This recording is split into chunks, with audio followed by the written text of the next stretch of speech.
자, 오늘 말씀드릴 이야기는 이전에 이야기했었던 것과 이어서 울산 불교와 관련된 이야기를 해드릴 거예요. 그래서 울산의 불교 하면 지금 우리가 계속 서 있는 이 영축사지, 굉장히 중요한 영험한 데입니다. 울산이라고 하는 데가 해양과 관련해서 선사시대 때부터 이게 고기잡이를 하고 뭐 어쩌고 하던 그런 문화들이 있었고, 그리고 여기가 대표 항구이기 때문에 경주로 들어가는 대표 관문 항구이기 때문에 이제 서용예가 나오는 겁니다. 신라 하대가 이제 해공왕이라고 하는 38대 왕이 죽게 되고, 그게 약간 여성틱하게 돼서 그거는 앞에 저쪽 편에 보면 해공왕 예가 나와요. 저쪽 편에 보면 나와. 그래서 그런 식으로 해서 여성틱하다가 나중에 결국 반란에 의해서 죽어요. 그게 이제 선덕왕하고 그 다음에 이제 왕이 되는 원성왕. 나중에 다음 날 우리가 계릉, 내일 계릉을 갈 건데 그게 이제 원성왕릉으로 추정되는 데거든요. 그 둘이서 쿵짝쿵짝 해가지고 해공왕을 날려버리고 자기네들이 돌아가면서 왕을 해요. 그래서 선덕왕부터를 신라 하대라고 하는 거고, 근데 이때는 왕권이 안정이 잘 안 되고 서로 치고받고 합니다. 그래서 38대부터 그 다음에 한 45대까지 신무왕 때까지 이게 이제 계속 찌부락짜부락해요. 서로 약간 등에 칼 꽂는 식으로 이렇게 해서 한 60년 동안 한 10대가 지나가고 신무왕 때 부터 약간 안정이 돼요. 근데 안정시킨 자기는 1년 만에 죽습니다. 왕이 되고 나서. 누구 때문에 안정이 되냐면 이제 또 전혀 또 특이한 사람이 나옵니다. 그게 누구냐면 궁파라고 하는 사람, 장보고입니다. 장보고가 나를 좀 밀어줄 수 없을까? 이제 왕이 장보고랑 결탁을 해서 결국 왕으로 올라가요. 장보고가 그만큼 이제 강력한 세력을 가지고 있었거든요. 그 대신에 네가 왕이 되면 내 딸을 부인으로 맞아줘 라고 하는 게 딜이 돼서 결국 장보고가 밀어서 신무왕이 왕이 됩니다. 그런데 그 딸이 결혼을 안 한 게 천만다행인지 아닌지 난 잘 모르겠어. 왜냐하면 왕이 되자마자 1년 만에 죽었으니까. 그렇게라도 왕비가 되는 게 좋았을까? 아닌가? 모르겠어. 네, 모르겠어. 그래서 그 다음에 문성왕, 신무왕 다음에 아들인 문성왕이 들어오니까 뭐라고 얘기했냐면 되게 재밌는 얘기를 합니다. 아버지의 약속을 대를 이어서 지켜라. 아니 이게 무슨 뭔가 싶은데 내 딸 대기하고 있다. 아직도 기다리고 있다. 이렇게 해서 결혼을 하라고 했는데 그게 내 건가 이런 생각이 들었다는 거지, 왕 입장에서는. 그런데 장보고 세력이 굉장히 강력한, 그게 일종의 무장 세력도 되거든요. 지방 군벌 비슷하게 지금 돼 있기 때문에. 그리고 신라 하대 때는 정규군으로 다이다이 붙어서 이긴다는 보장이 없어요 지금.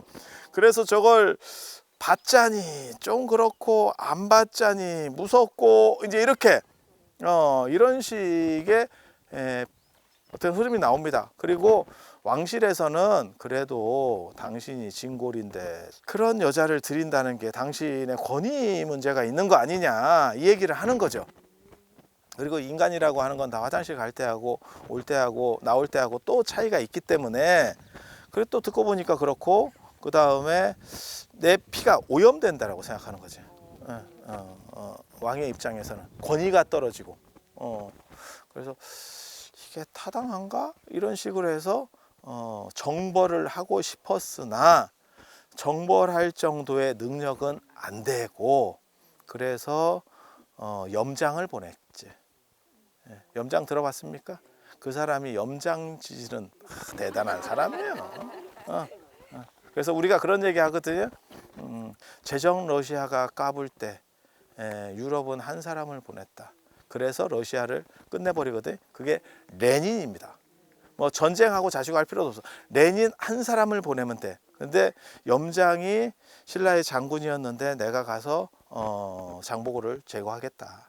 그렇게 해서 자기가 왕에게 이렇게 미움을 받는 것처럼 해서 결국 장보고랑 연기를 잘했는가 봐. 그래서 장보고가 방심한 사이에 장보고를 죽이고 결국 리더가 죽음으로 인해서 그게 다 끝나.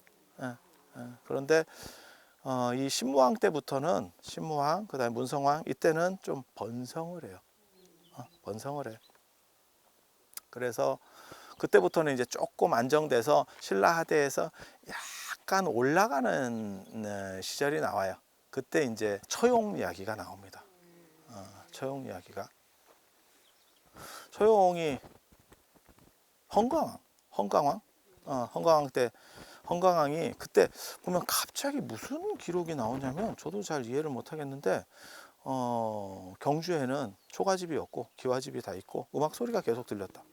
이렇게 이게 이제 약간 번성했다는 얘기를 하는데 그런데 갑자기 이 울산으로 와요 왕이. 왕이 와요. 올 수 있어. 여기까지는 어차피 수도권이고 여기가 중요 거점 지역이기 때문에. 그래서 지금 개운포, 나중에 개운포가 되는 거예요. 개운포 쪽에서 이렇게 했더니 갑자기 안개가 끼고 이렇다는 거예요. 그게 울산입니다. 다 지금 울산에서 일어나는 일이에요. 그래서 안개가 끼고 이러니까 옆에 이제 또 전 보는 놈이 뭐라고 얘기했냐면 용이 나타난 것 같다. 무언가를 좀 해줘야 된다. 그러니까 길막을 하고 삥을 뜯는 용을 만난 거예요. 그래서 뭐라고 얘기하냐면 내가 그 용을 위해서 절을 지어주겠다. 그게 지금 망해사예요. 그 용을 위해서 절을 지어주겠다. 그랬더니 구름이 싹 거치면서 용이 7 아들을 데리고 나오더래. 다산의 용이야. 다산의 용. 7 아들을 딱 데리고 나와가지고 그 중에서 맨 마지막 아들이 처용입니다. 처용입니다. 다 들어보신 얘기예요. 처용에 대한 얘기는 한 번씩 들어봤잖아. 그렇게 해서 처용을 데리고 신라 경주로 와서 벼슬을 주고 그 다음에 벼슬만 줬으면 됐을 건데 또 마누라를 이쁜 마누라를 줬다는 거죠. 이쁜 여자랑 결혼을 시켜주니까 또 이 여자가 참 인기가 많지. 처용이 서랍을 해서 경주에서 밤늦게 놀고 들어왔고 그렇게 해서 자기가 결국 들어오니까 마누라도 그렇게 하고 있고 서로 간에 이런 걸 보고 우리 속담에 부창부수라고 이게 합이 맞는 거죠. 그래서 그렇게 했는데 그게 역신이었다잖아. 천연두 마마 우리 마마 천연두 곰보병. 그래서 이게 두 가지를 생각해 볼 수 있어요. 하나는 진짜 바람난 사건. 그리고 그 이쁜 여자가 사실은 알고 보니까 무당이었던 거야. 이게. 그래서 역신에 대한 거를 물리치고 하는 그러한 부분들, 그러니까 신이 몸에 실리는 거지. 이런 식의 해석도 가능합니다. 이런 식의 해석도 가능합니다. 왜냐하면 이 망해사조 전체가 사실은 무당틱한 스토리로 되어 있어. 왜냐하면 처용도 그런 거거든. 처용에 대해서도 어떻게 해석을 하냐면 그냥 있는 대로 해석하는 경우도 있고 하나는 이쪽에 어떠한 군벌 세력들이 있어서 어떤 지역 세력이 있어서 울산을 장악하는 해상무역과 관련된 장악하는 세력이 있어서 왕이 직접 내려와서 헌광왕이 내려와서 걔네들하고 쇼부를 보고 그 중에 벼슬을 주는 대신에 아들 하나를 잡아서 그걸 뭐 기인제도 뭐 상수리제도 뭐 이래갖고 아들을 볼모로 잡는 거예요. 그렇게 해서 서로 타협이 된 게 아니냐. 그다음에 절도 하나 지어주고 쉽게 말해서 뭔가를 주고 지위를 주고 좀 낮은 애를 높여주는 대신에 적절한 타협이 이루어진 거 아니냐라고 보는 정치적 관점도 있고 또 하나는 뭐가 있냐면 야 이거 무슨 뭐 용이라는 둥 이런 무속적인 뭐 아니냐 그런 구조들이 이렇게 상징적인 표현으로 나온 거 아니냐. 그러니까 처용이 결국 역신을 물리치는 입장이 돼버리거든. 그것도 가능해요.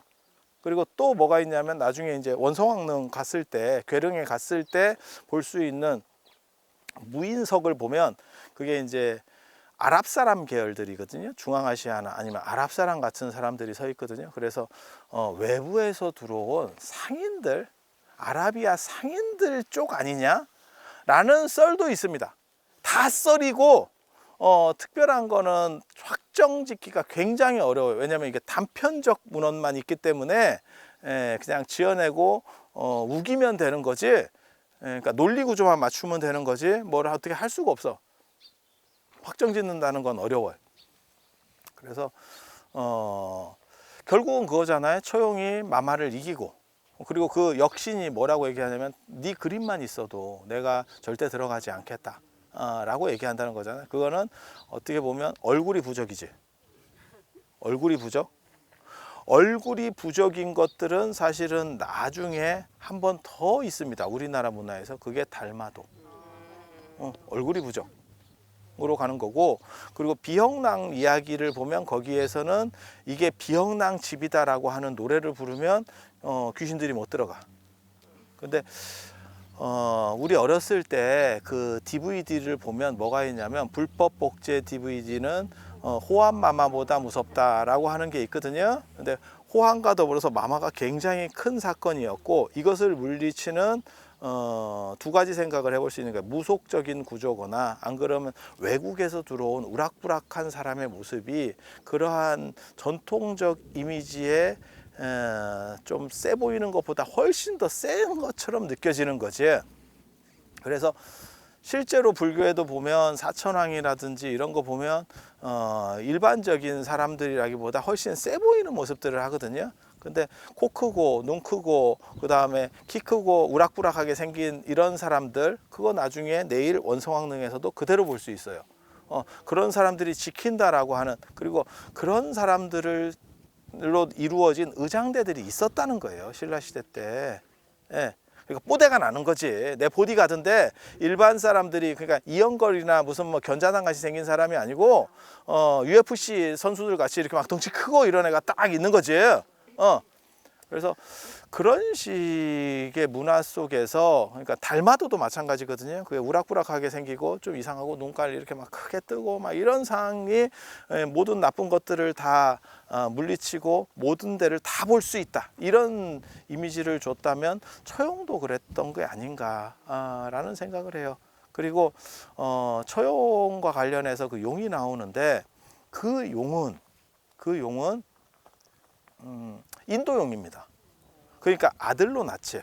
동아시아의 원래 용은 자기가 극기를 해서 수련을 해서 승천하는 용이고, 그거는 7명의 아들이라고 나오면 용족이 있구나, 어떤 팀이 있구나. 그래서 이거는 인도 신화의 모티브 속에서 나오는 거구나, 인도 전설들과 관련된 이야기구나 라는 걸 알 수 있어요.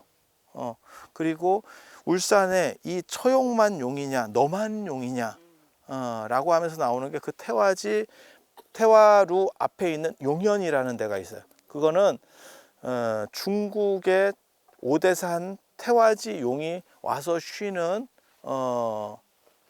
신라의 별장입니다. 거기가. 그래서 물을 타고 여기까지 와서 쉬었다가 가는 거예요. 겨울에는 약간 추우니까 나 신라 쪽에 잠깐 갔다 올게, 이렇게 해서 세컨하우스 개념이 있는 재밌는 거예요.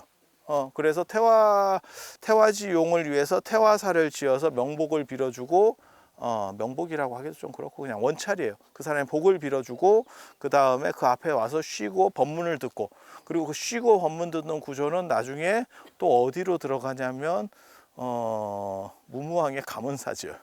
거기도 그 밑에서 거기까지 와가지고 용이, 그러니까 용도 자꾸 와야 되고 쉬어야 되고 뭐 이런가 봐. 휴식이 필요한가 봐. 그리고 그 물에서 법문을 듣는 거예요. 이게 구조가. 그러니까 자세히 보면 구조가 순환하고 있다 라는 걸 알 수 있어.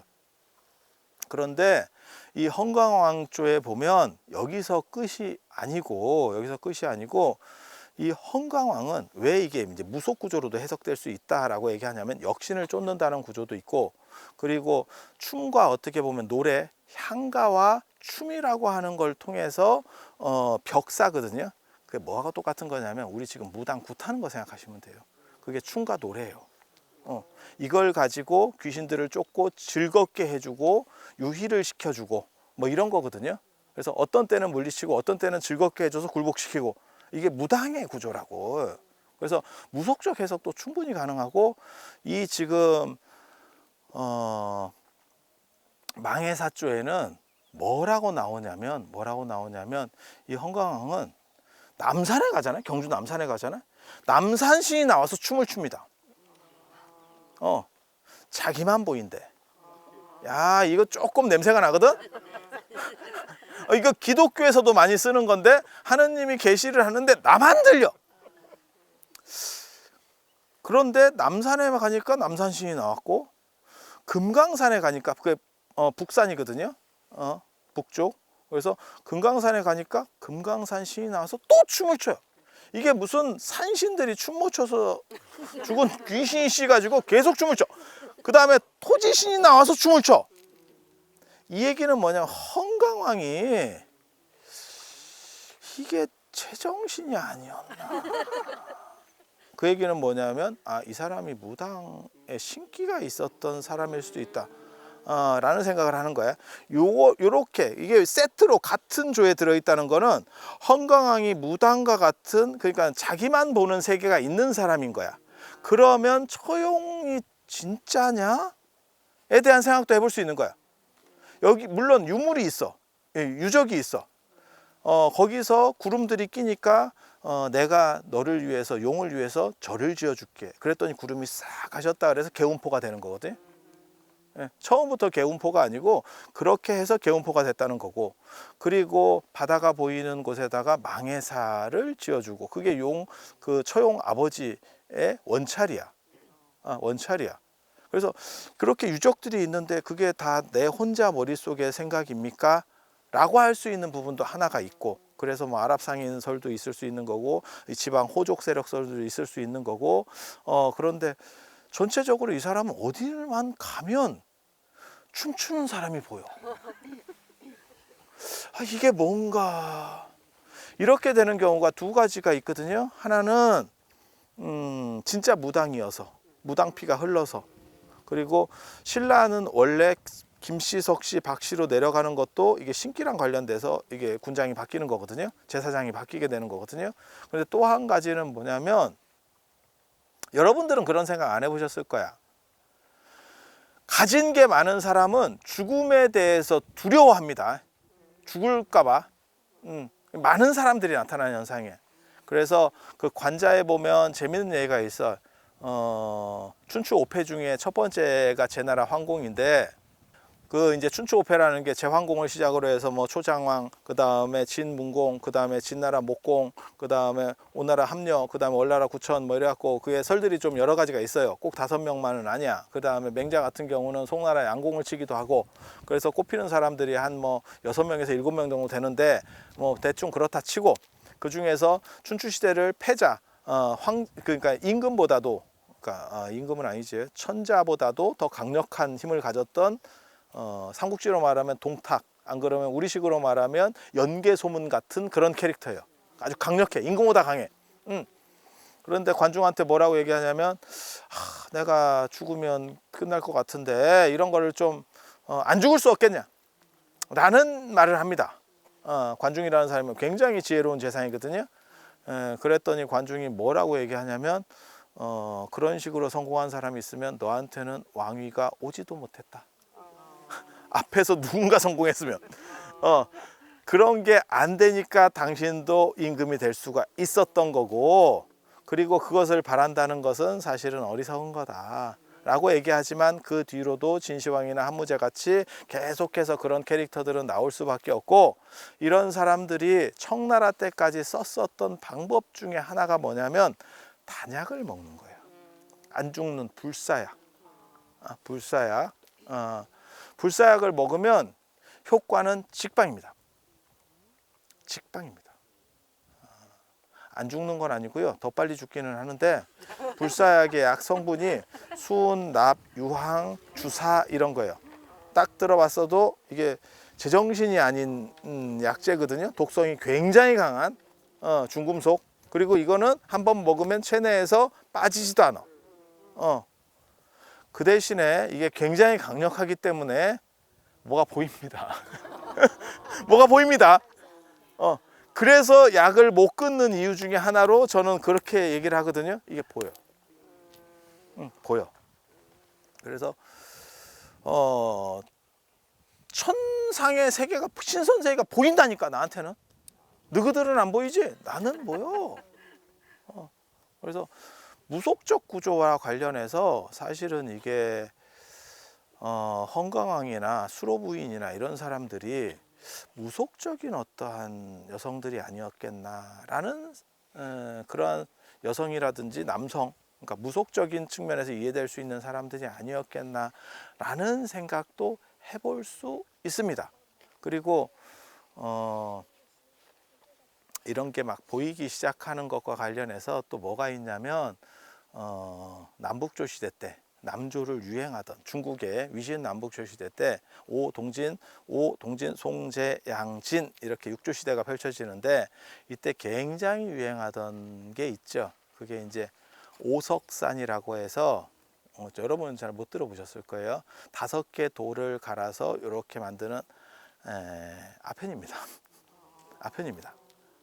그리고 그게 이제 한식산이라고도 하는데 중림칠연 중에서도 그런 식의 중독된 사람들이 있어요. 그렇게 해서 그걸 먹으면 다이어트는 직방이래. 다이어트 된다. 그래갖고 눈깔이 좀 퀭하고 이렇게 청수박상으로 약간 이렇게 수척하고 파란 모습으로 된대. 그리고 이걸 먹으면 몸에서 열이 난다는 거예요. 그래서 또 다른 별명이 한식산인데 그렇게 해서 그걸 먹고 사람들이 몸에서 열이 나니까 풀어헤치고 옷을 벗고 뭐 별짓들이 다 일어난다는 거예요. 그런 걸 보고 자유로운 정신경계라고 표현하기도 하는데 실제로는 그게 약물 부작용으로 보거든요.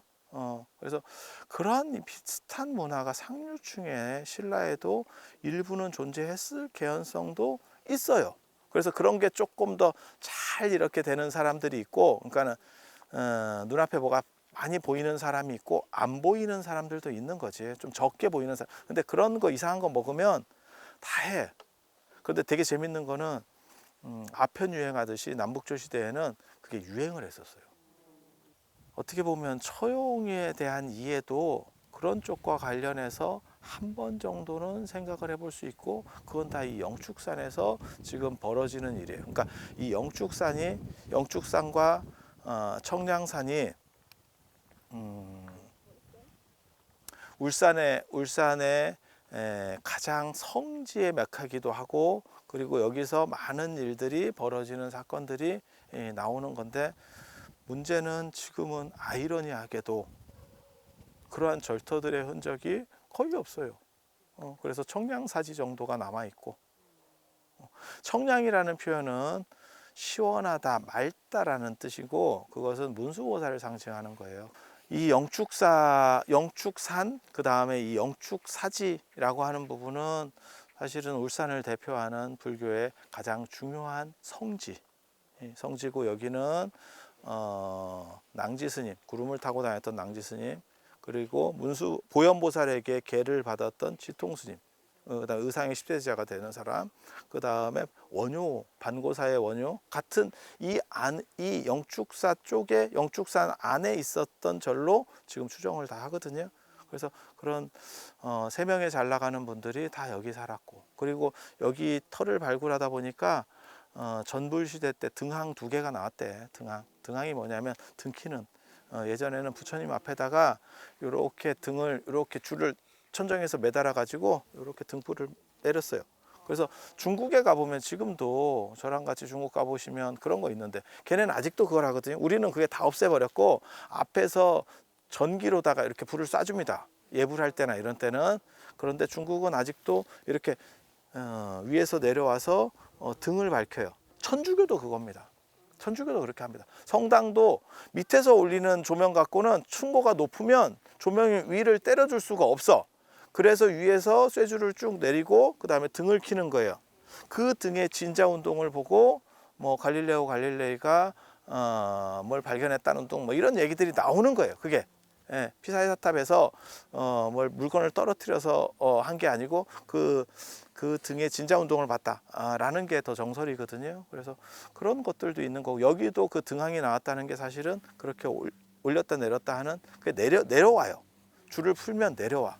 그래서 저도 중국에 가보면 거기다가 기름 보시를 하겠습니다. 그러면 그걸 내려주거든요. 그러면 돈으로 사서 기름을 부어요. 그리고 다시 불 붙여서 올린다고. 보통 불은 안 끕니다. 안 끄고 기름만 계속 넣고 심지만 계속 뽑는 구조예요.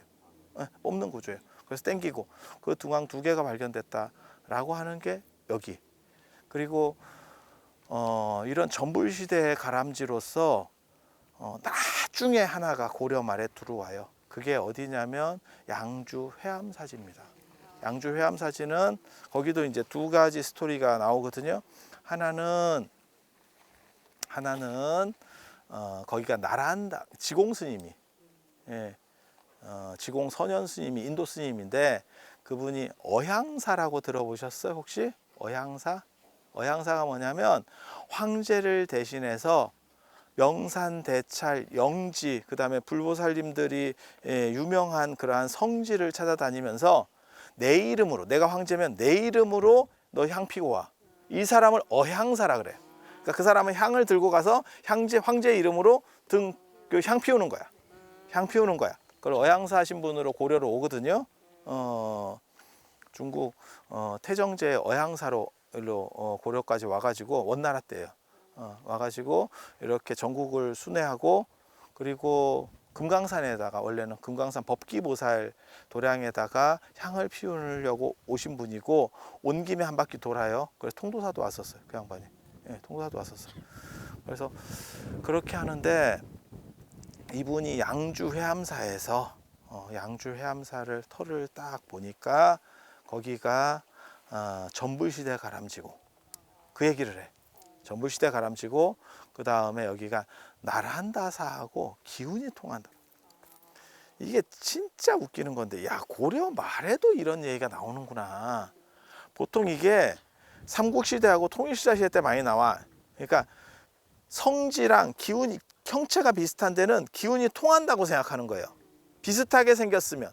그래서 자장률사 같은 경우도 중국 오대산에 갔다가 오대산하고 기운이 통하는 데를 우리나라 신라에서 찾아보자 해서 평창 오대산을 찾는 거고, 그 다음에 자장률사하고 의상대사가 언제 갔는지는 모르겠는데 장안의 남쪽의 종남산에 태백산 쪽을 갔어요. 분명히 갔어. 갔다는 기록은 없어. 근데 네가 간지 어떻게 아느냐? 갔다 와서 태백산을 찾아요, 이 사람들이. 찾아. 그렇게 해서 자장률사가 찾은 데는 태백산 정암사, 지금은 한백산 정암사인데 사적기에 보면 다 태백산 정암사라고 나오거든요. 그리고 의상대사가 형체가 비슷하대. 그래서 제가 오대산에는, 중국 오대산에는 제가 여러 번 갔었기 때문에, 그리고 제가 지금 평창 오대산에 살기 때문에 이렇게 보면 진짜 그냥 흑산으로 이렇게 둥글둥글한 게 비슷해.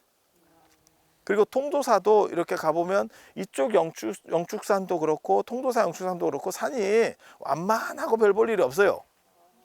근데 그게 인도 영축산이 완만하고 별 볼 일이 없어. 그래서 나름 비슷한 데를 이 사람들이 찾고 다닌다고. 비슷하면 기운이 통한대. 예. 이게 이제 어떻게 보면 감염주술, 감동주술과 관련되는 거예요. 동기가 상응하는 거지. 같은 기운은 서로 응하는 거지.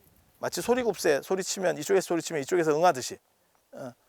그래서 그렇게 된다라고 생각을 하는데, 문제는 내가 태백산을 못 가봤어. 그래서 중국의 태백산, 그 진령산맥 어디 있는지 알거든요. 그 태백산에 가서 보면 차장 스님이 꼽은 그 정암사의 태백산이 맞나? 라는 판단을 해볼 수 있어. 근데 전혀 다른 판단을 한 사람이 또 나오거든요. 그게 의상대사지. 의상대사도 태백산을 찾아요. 그게 어디냐면 소백산 부석사입니다. 지금은 소백산이지만 거기 가보면 일주문에도 다 태백산이라고 써 있어. 태백산 부석사라고 써 있어. 일주문부터. 그러니까 옛날에는 태백산이 어떤 거야. 이런 걸 보고 뭐라고 하냐면 태백산 찾기. 그러니까 두 사람이 태백산에 가서 뭔가 이적을 경험한 거야. 그래서 나는 이 태백산과 같은 데를 신라에서 찾아볼 거야 라고 생각을 해서 한 사람은 정암사가 있는 한백산, 한 사람은 지금 소백산, 부속사가 있는 소백산을 찾은 거야. 자, 답을 내기가 쉽지. 어떻게 하면? 중국에 가서 원판을 보면 진짜 누가 비슷한 걸 찾았나를 찾을 수 있어. 그렇게 해서 제가 그 원판을 가려고 마음을 냈어. 나 가보겠다. 그랬더니 코로나. 그래서 이게 원판을 보지 말라는 부처님의 뜻인갑다. 어떻게 보면 나 때문에 코로나가 왔을 수도 있어. 네가 큰 스님을 재단하려고 하는구나. 그런데 더 재밌는 거는 그 태백산에 가도, 중국 원판 태백산에 가도, 그러니까 우리가 태백산맥이라고 하는 거, 그 다음에 삼국유사 그 단곤신화에서 태백산 신단수 나오는 거, 전부 이 태백산 신앙 때문에 나오는 거예요. 우리 원판 아닙니다. 다 중국에 있는 거를 영향을 받아서 한 거예요. 그래서 내가 단곤신화의 태백산이 원래부터 존재했다면 단곤신화는 진짜 뒤에 만들어진 거다. 그러니까는 자장, 의상 뒤에 이분들이 태백산에 대해서 막 이렇게 얘기한 뒤에 만들어진 거다.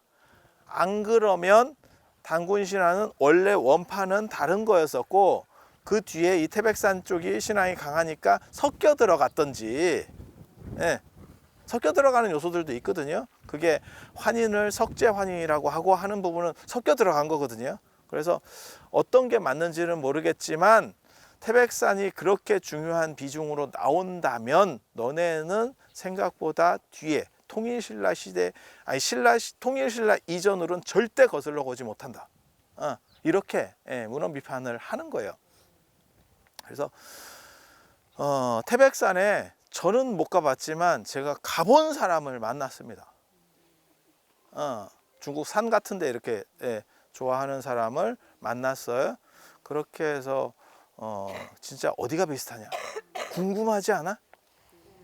궁금하지 않아? 그렇게 해서 물어봤더니 충격적인 얘기를 들었습니다. 군사보호시설로 묶여가지고 제대로 갈 수가 없었다. 제대로 가서 이게 이 문제를 계속 해결하기 어렵게 만드는 마장이 끼고 있어. 마장이.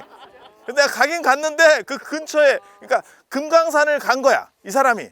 예를 들면 금강산을 간 거야. 어디 금강산을 갔냐면 건봉사. 진짜 금강산을 간 게 아니고 나 금강산 가봤다. 어디? 건봉사. 왜 건봉사만 갔느냐? 금강산이면 당연히 유점사, 신계사, 장안사, 표은사를 가야지 라고 했더니 거기 가면 죽어. 거기 총알 날라온다. 총알 날라와. 그래서 이게 지금 미스테리한 상황들이 계속. 근데 종남산이 실제로 군사보호구역으로 묶여 있어요. 자, 지금 제가 서 있는 뒤쪽에 보이는 영축사터, 거기에 이제 탑도 있었고 금당 자리도 있었고, 지금은 못 들어가지만 저도 여기 들어가서 기운도 받고 좀 했었어요. 그런데 이런 데를 빨리 발굴을 완료해서 고온같이 만들어서 개방을 하고 여러분들이 그 에너지를 받으면 다 늙어서 등남할 수도 있고, 우리나라가 이런 걸 안 해서 지금 출산율이 계속 떨어지고 있는 거예요. 나이 드신 분이라도 화이팅을 해야 됩니다. 그래서 국가가 무너지지 않고 국가를 발전시키는 애국의 원동력이 뭐냐? 지금이라도 늦지 않았다. 회춘을 해서 이걸 되돌려서 노아만 그렇게 나이 먹고 애를 낳는 게 아니다. 우리도 할 수 있다. 이게 필요한 거예요.